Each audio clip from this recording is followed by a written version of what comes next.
Hello guys, welcome to recipe tales. അപ്പോൾ ഇന്ന് നമ്മളിവിടെ ഉണ്ടാക്കാൻ പോകുന്നത് ഒരു തട്ടുകട സ്റ്റൈൽ ഗ്രീൻ പീസ് ആണ്. ഇത് വളരെ എളുപ്പത്തിൽ തന്നെ നമുക്ക് ഉണ്ടാക്കിയെടുക്കാൻ പറ്റും. അപ്പോൾ ഇതിൻ്റെ റെസിപ്പി എങ്ങനെയാണെന്ന് നമുക്ക് നോക്കിയാലോ. ആദ്യം തന്നെ പച്ചപ്പട്ടാണി കടല ഞാനിവിടെ വെള്ളത്തിലിട്ട് കുതിർത്ത് വെച്ചിട്ടുണ്ടായിരുന്നു. 200 ഗ്രാം അളവിലാണ് ഞാൻ പട്ടാണി എടുത്തിട്ടുണ്ടായിരുന്നത്. അപ്പോൾ നമുക്കിത് വൈകുന്നേരമാണ് ഉണ്ടാക്കുന്നതെന്നുണ്ടെങ്കിൽ രാവിലെ തന്നെ നമുക്ക് വെള്ളത്തിലിട്ട് വെച്ചിട്ട് വൈകുന്നേരം എടുക്കാം. ഇനി ഈ പട്ടാണി നമ്മൾ വേവിച്ചെടുക്കണം. അതിനു വേണ്ടി കുതിർത്ത് വെച്ചിരുന്ന പട്ടാണി കടല കഴുകി വൃത്തിയാക്കി കുക്കറിലേക്ക് ഇട്ട് കൊടുക്കാം. കുക്കറിലേക്ക് ഇട്ടതിന് ശേഷം പിന്നെ നമ്മൾ വെള്ളം ഒഴിക്കുമ്പോൾ ശ്രദ്ധിക്കണം. കൂടുതലായിട്ട് വെള്ളം ഒഴിച്ചു കഴിഞ്ഞാൽ വിസിൽ വരുന്ന സമയത്ത് വെള്ളം പുറത്തേക്ക് പോകാൻ ചാൻസ് ഉണ്ട്. അപ്പോൾ ഞാൻ ഈ വീഡിയോയിൽ കാണിച്ച പോലെ പട്ടാണി കടല ഒന്ന് മുങ്ങി കിടക്കുന്ന ലെവലിൽ നമ്മൾ വെള്ളം ഒഴിച്ചു കൊടുത്തു. എന്നിട്ട് നന്നായി അടച്ചതിന് ശേഷം നമ്മൾ ഒരു 4 വിസിലിനാണ് ഇനി ഈ പട്ടാണി കടല വേവിച്ചെടുക്കുന്നത്.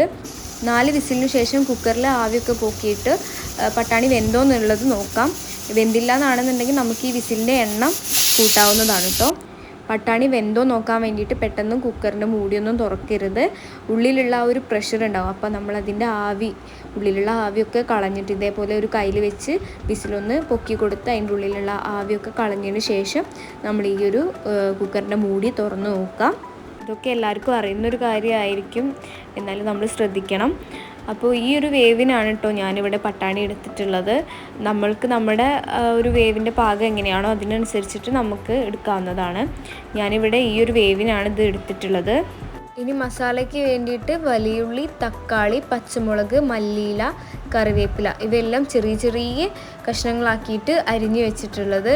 ഇതെല്ലാം ഒന്ന് വാട്ടിയെടുക്കണം. അതിനു വേണ്ടി അടുപ്പ് കത്തിച്ച് നമ്മൾ പാൻ ചൂടാക്കിയെടുക്കുക. പാൻ ചൂടായതിനു ശേഷം അതിലേക്ക് അല്പം വെളിച്ചെണ്ണ ഒഴിച്ചു കൊടുക്കണം.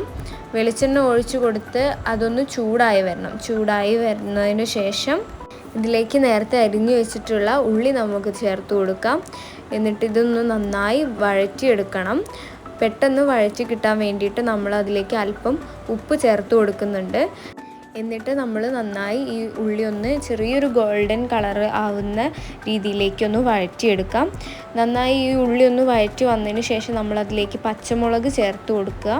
പച്ചമുളക് ചേർത്ത് അതിൻ്റെ ഒരു പച്ചമണം അതൊന്ന് വാടിയതിന് ശേഷമാണ് നമ്മൾ പിന്നെ ഇതിലേക്ക് തക്കാളി ഇട്ട് കൊടുക്കുന്നത്. അരിഞ്ഞു വെച്ചിട്ടുള്ള തക്കാളി ചേർത്തിട്ട് നമ്മൾ ആ ഒരു തക്കാളിയും വാടി വരാൻ വേണ്ടിയിട്ട് ഇളക്കി കൊടുക്കാം.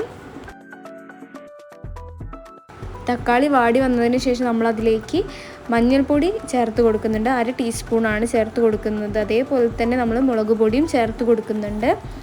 നമ്മുടെ എരിവിനനുസരിച്ചിട്ട് ചേർത്താൽ മതി.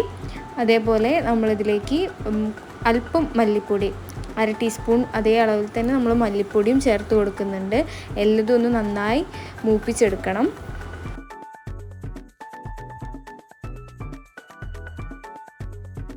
ഈ മസാലകളുടെ പച്ചമണം മാറിയതിന് ശേഷം നമ്മളിതിലേക്ക് 1/2 ടീസ്പൂൺ ഗരം മസാലയാണ് ചേർത്ത് കൊടുക്കുന്നത്. എന്നിട്ട് നന്നായി ഇളക്കി യോജിപ്പിക്കുക.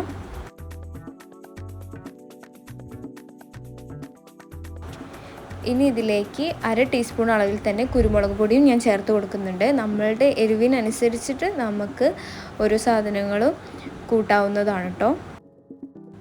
ഇനി നമ്മളിതിലേക്ക് നേരത്തെ വേവിച്ച് വെച്ചിട്ടുള്ള പട്ടാണി ചേർത്ത് കൊടുക്കാം. നമ്മളിത് പട്ടാണി ചേർത്ത് കൊടുക്കുന്ന സമയത്ത് കുക്കറിലെ വെള്ളത്തോട് കൂടെ തന്നെ നമ്മളത് ചേർക്കുന്നില്ല. അതിന് ഊറ്റിയെടുത്തിട്ടാണ് പട്ടാണി ആ ഒരു മസാലക്കൂട്ടിലേക്ക് ചേർത്ത് കൊടുക്കുന്നത്. അപ്പോൾ നമ്മൾ അങ്ങനെയാണ് ഇത് ചെയ്തെടുക്കേണ്ടത്. ആ വെള്ളം ഒഴിക്കണം എന്നില്ല. ഇനി ആവശ്യത്തിനുള്ള ഉപ്പ് നമുക്ക് ചേർത്ത് കൊടുക്കാം. എന്നിട്ട് നന്നായി ഇളക്കി യോജിപ്പിക്കണം. ഈ പട്ടാണിയിലേക്ക് ഈ മസാലകളൊക്കെ പിടിക്കുന്ന തരത്തിൽ തന്നെ നമ്മൾ നന്നായി ഇളക്കി യോജിപ്പിക്കണം. എന്നിട്ട് നമ്മൾ നേരത്തെ അരിഞ്ഞു വെച്ചിരുന്ന കറിവേപ്പില ഇതിലേക്ക് ചേർത്ത് കൊടുക്കാം. അതേപോലെ തന്നെ നമ്മൾ നേരത്തെ കട്ട് ചെയ്ത് വെച്ച മല്ലിയിലയും ചേർത്ത് കൊടുക്കാം. എന്നിട്ട് ഇതേപോലെ നന്നായി ഇളക്കി യോജിപ്പിക്കാം. ഞാനിവിടെ മുട്ട ചേർക്കാതെയാണ് ഈ ഒരു പട്ടാണി ഉണ്ടാക്കിയിട്ടുള്ളത്. നമുക്ക് വേണമെന്നുണ്ടെങ്കിൽ ഇതിലേക്ക് മുട്ട ചേർക്കാവുന്നതാണ്. മസാലകളൊക്കെ ഒന്ന് വാടി വരുന്ന സമയത്താണ് നമ്മൾ മുട്ട ചേർത്ത് കൊടുക്കുന്നത്. നമുക്ക് അങ്ങനെ വേണമെങ്കിലും ഉണ്ടാക്കാം. ഇപ്പം നമ്മളുടെ പട്ടാണി ഇവിടെ റെഡി ആയിട്ടുണ്ട്. ഇനി നമുക്കിതൊരു പ്ലേറ്റിലേക്ക് മാറ്റാം. ചൂടുള്ള കട്ടൻ ചായയുടെ കൂടെ നല്ലൊരു കോംബോ ആയിട്ടുള്ള റെസിപ്പിയാണ്. അപ്പോൾ എല്ലാവരും ട്രൈ ചെയ്യുക, ഫീഡ്ബാക്ക് അറിയിക്കുക. അതേപോലെ ഈ റെസിപ്പി ഇഷ്ടപ്പെട്ടിട്ടുണ്ടെങ്കിൽ ലൈക്ക് ചെയ്യുക. അതേപോലെ തന്നെ എൻ്റെ ചാനൽ സബ്സ്ക്രൈബ് ചെയ്ത് എന്നെ സപ്പോർട്ട് ചെയ്യുക.